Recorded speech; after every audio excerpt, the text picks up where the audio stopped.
We already have too many killings on our hands. We can't add that now. Let's go to the headlines of the dailies. I think this Nigeria is what we'll start from. That alert from the federal government alerting 30 states. That's literally the whole of Nigeria. 30 states of the 36 states and the FCT at risk. FG alerts 1,249 communities in 176 LGS fall within the high-risk zones in 2025. But maybe we'll move over to Nigerian News Direct, where that headline carried it. Ah, yeah, the Labour Party, yet again, hugging the headlines. And this is how the Nigerian News Direct captions it. Labour Party in turmoil as Abure faction accuses Otti of power grab. Says only National Secretary Chairman can convene INEC. So is this a good time to use the word conundrum yet again? A very good time, All right, so yet another conundrum, this time within the Labour Party. And it's a page 3 read. It's something that you almost project would linger up until the 2027 election, this back and forth, right? But that's it. I guess so, because of the unresolved disagreement continuing, by the way, among party leaders about the Supreme Court judgment on the leadership of the party. Guys, one of the things I found with the Labour Party, whenever they resolve this conundrum they found themselves, they should actually go and rewrite their constitution. I think it's one of the constitutions that I think is not well written in my view. So from how conventions are held, you know, normally you have World Congress, local government Congress, state Congress, then the National Convention. It appears in their constitution it doesn't follow like that. You can just organize a because those other offices, they expire at 3 years, and then the convention is every 4 years. So as at the time convention is holding, people are already in office. So that build-up may not be there. So that's why the argument about the INEC Convention is a big conundrum, like the building castle in the air. But that's not even the worst part. Article 18 of their constitution says that to remove the national chairman or to suspend the national chairman, it will be by 2/3 majority at a national convention that will be convened by the national chairman, solely by the national chairman for that purpose. I asked myself, who wrote that law, who endorsed it? So what the law says is that if I'm the national chairman of Labour Party and people want to remove me, I will be the one to convene the national convention for my own removal.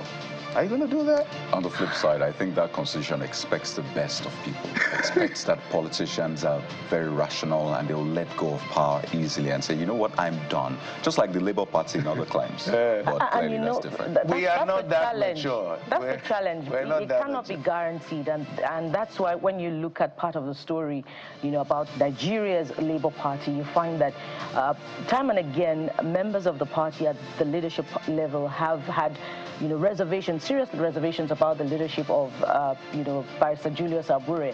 And some years back, you know, prior to even all of these litigations, they had talked about how some leaders, you know, had, you know, challenged his leadership, saying his tenure had expired. And then INEC brokered an agreement between them, which they entered into with the courts that secured a consent judgment that he was going to, you know, go on for just 1 year. And after that, he refused to let go of the leadership, and that led to the Nnewi Anambra Congress that is still disputed, and the Labour Party is still here today. By the way, I had an opportunity to have an up-close with the presidential candidate of the party yesterday, and he declined from commenting on the party leadership, understandably so. But where does it all lead, especially as, you know, just a couple of months down the line to 2027. All right, let's get to the Nigerian Tribune, I guess. Growing dissatisfaction in PDP puts party's future in doubt. May INEC meeting in limbo. National leadership unable to meet at postpones North Central, Southwest Congresses. I don't even know where to start from, Carrie. It's like all the opposition parties, there's confusion literally everywhere. Do you know how long PDP has been trying to have NEC? I had to dare Kola Ologunagba that they will not... Ologbodiyan. In fact, I told myself I should have just done that betting way. I said the neck will not hold, and it's not just something I've been observing. And now this May neck, it appears it will not hold yet again. You know, there was a congress in Cross River in Calabar that the NWC chairman, the acting chairman said, no, they don't recognize that one. But the people that were elected in that Congress are still moving around, Dan Otti and the rest officers. I know there's also another issue coming up in Bielsa. There was supposed to be a Congress, I think this week in the PDP, in the South and other places. But there's another issue brewing again, still in the PDP, where they are expected to host the FCT minister in Bielsa State, the new associate. I think new means Nyesom Ezenwo Wike associate. So there's just confusion in the PDP. Inability to just be brutally honest with themselves. Those that should be fired, those that should stay. Let them just know how many they are left with. But it's like everybody just, we may be here till 2027. Well, I would have taken, it's a field day for the APC. I would have taken a bet myself with the member BOT, life member BOT of the party just days ago, because he said quite categorically that, you know, these issues will be resolved by May when they convene NEC. And he said if they're not resolved, we're done for. So we're counting down to May, and we hope we'll not come back here to say that the PDP is done for. Kaide, you have the next paper. Let's take a look at The Guardian. The Guardian focuses on the INEC elections in general. And you see three pictures on the front page: the president, the Senate president, and the INEC chairman. Why? By the way, his tenure would elapse in the coming months. Around December. Yeah, Yakubu laments flawed democracies, hints of exit at ECOWAS party. Isn't that funny? Hints? I thought we knew this already. Or which exit is he talking about? Well, page 6 will have more details for you. Well, no, there were stories. My part is that flawed democracy.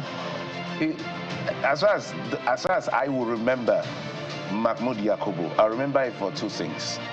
First is the fact that he conducted an election that we saw that, you know, the three-horse race. So we saw like a wide distribution of people representation in, now we have not just APC and PDP, that's on one hand.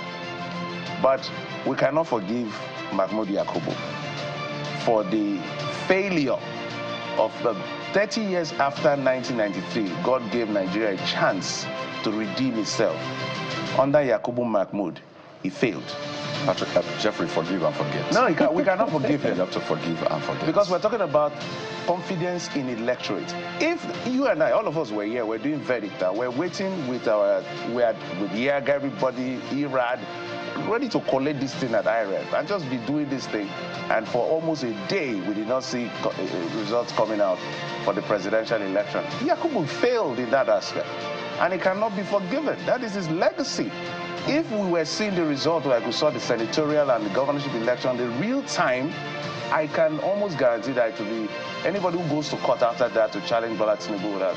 But you saw the result coming in now, so why are you fighting? But because of that lapse, led by Mahmoud Yakubu's leadership of INEC, we're back again. 30 years we've been trying to fix this. God gave us a chance, he blew it. And we won't forget the leadership of this current INEC in a hurry for... What did they call that? In technical glitch. Interesting resident electoral commissioners as well, Jeffrey. What's the name of that wreck from Adamawa during the governorship election? Yunus Ahari? Yeah. Is he in prison now? That's another experience that Nigerians will not forget in a hurry. But let's go to the next paper this morning, and that will be Blueprint. Take a look at the lead story. 2025 flood forecast. Benue, Lagos, Rivers, Jigawa, FCT, 26 other states at high risk. And there are a number of riders. Coastal states may experience rising sea level, and this is quite concerning. So what happens to all those coastal states and those communities around coastal areas as well, maybe not necessarily in coastal states? They must begin to prepare. Bielsa, those communities in Ondo, Igbokoda, states in Lagos as well, areas in Lagos, particularly the island. Of course, we can't forget in a hurry the near yearly experience that we have with, neighboring states between Lagos and Ogun, neighboring communities rather between Lagos and Ogun, Ikorodu, Agility, here in on the border in Opik, and state areas and communities in Ogun State as well. They must begin to prepare for these predictions.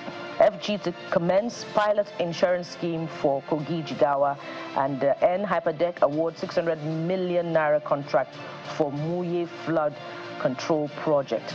Well, more importantly, what about the mitigation intervention projects that should, exit these states from constant flooding every year? I guess that's the big question mark on the flooding experience in these states. But that will be all for the newspaper review, guys. Okay, we'll take a break now. We'll take a break. When we come back, we'll get to that very first conversation. I think it has to do with the delineation that is happening, that has already happened, but not finalized. Yesterday, we had a conversation with a representative of the Jaw people. Today, we'll be talking with the Shekiri, part of that conversation. Join us again in just a moment.